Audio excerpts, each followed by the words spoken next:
জিলিপি মাসি, কতদিন পর তোমায় দেখলাম গো। লজেন্স, তুমি ঠিক আছো তো? কি রে, তুই ভেতর থেকে দরজা বন্ধ করে দিয়েছিলিস কেন? কি করবো বলো, ওই শার্টের ভেতরে একটা পোকা ঢুকে গেছিল, তাই আর কি দরজাটা বন্ধ করতে হলো। লজেন্স দাদা, তুমি এখনো বানিয়ে কথা বলো? তাড়াতাড়ি চল, এরপর দেরি হলে কিন্তু বদ্দা খুব রাগ করবে। এখন কোথায় যাবে গো লজেন্স দাদা? ও লজেন্স দাদা তোমায় বাঁচাবে না? বলো না গো লজেন্স দাদা। আচ্ছা, তাহলে কি আমি তোমাদের খাবারটা প্যাক করে দেবো? হ্যাঁ, সেই বরং ভালো বৌদি, আসলে অনেকটা দূর যেতে হবে তো। আচ্ছা ঠিক আছে, তোমরা একটু বসো, আমি আসছি। ও জিলিপি মাসি, এসো। হ্যাঁ, আরে এসো না বলছি, দাঁড়াও এখানে। শোনো, এখন কোথাও যাওয়া হবে না জিলিপি মাসি, একজন খুব বিপদে পড়েছে, তাকে বাঁচাতে হবে। বাঁচাতে হবে মানে? তুই কি মিস্টার ইন্ডিয়া নাকি যে বাঁচাবি? আরে মিস্টার ইন্ডিয়াই তো, ও খুব বিপদে পড়েছে। মানে মিস্টার ইন্ডিয়া এই বাড়িতে কোত্থেকে আসবে? ভূতু এই বাড়িতেই থাকে, ওর খুব বিপদ, ওকে বাঁচাতে হবে।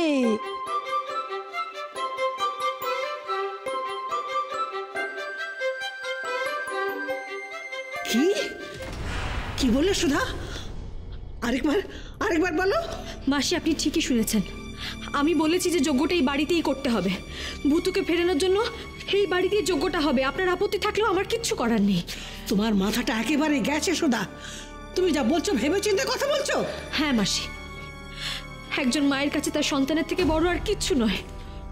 আমি ভূতুর মা, আমার সন্তানকে ফেরানোর জন্য আমি সব কিছু করতে পারি, আপনার মুখোমুখিও হতে পারি। আমি আমি আমি এক্ষুনি ওনাকে ডাকছি, হয় সে তার ছেলে বউকে নিয়ে এখান থেকে বিদায় হোক, তাহলে তোমার মতন বউকে বিদায় করুক।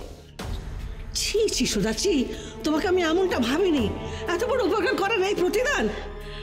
মাসি, আমাদের বিপদের সময় আপনি আপনার বাড়িতে আমাদেরকে আশ্রয় দিয়েছেন, আর তার মূল্য চোকানোর জন্য আমি নিজে সায়নের জীবনটা নষ্ট হতে দিইনি। আর আমার মেয়ে আপনার ভুল ভেঙে দিয়েছিল, আপনাকে পাল্টে দিয়েছিল। আর আমার স্বামী তার মেয়েকে হারিয়েও সায়ন ঠাকুরপুর মেয়েটা দিয়েছিল দাঁড়িয়ে থেকে।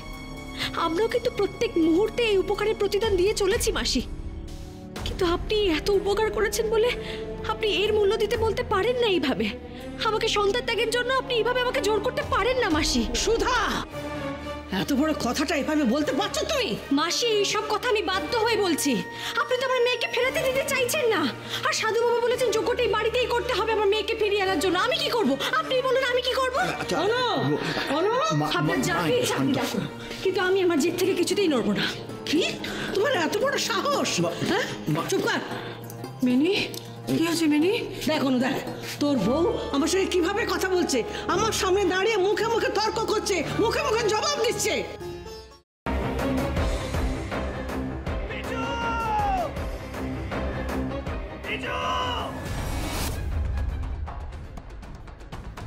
কি করে করতে পারলে তুই? ও তোর বৌদি হয়, তুই আমার ভাই হোস।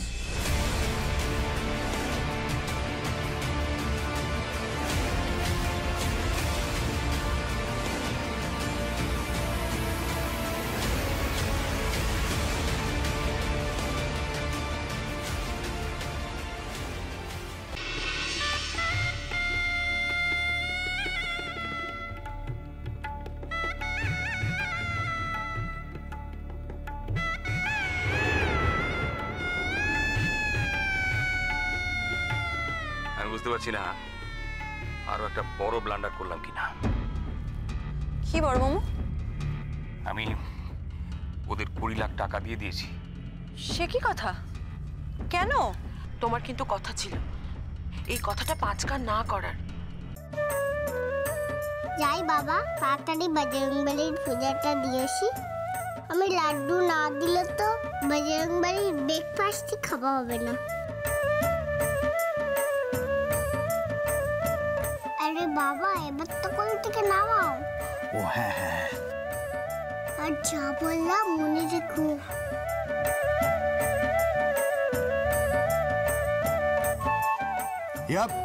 ইয়া সাবধানে সাবধানে দেখে। আমরা চেষ্টা করছি যাতে ওকে যত তাড়াতাড়ি সম্ভব। জোর দিয়ে বলতে পারেন কি ওকে জীবিত অবস্থায় পাওয়া যাবে?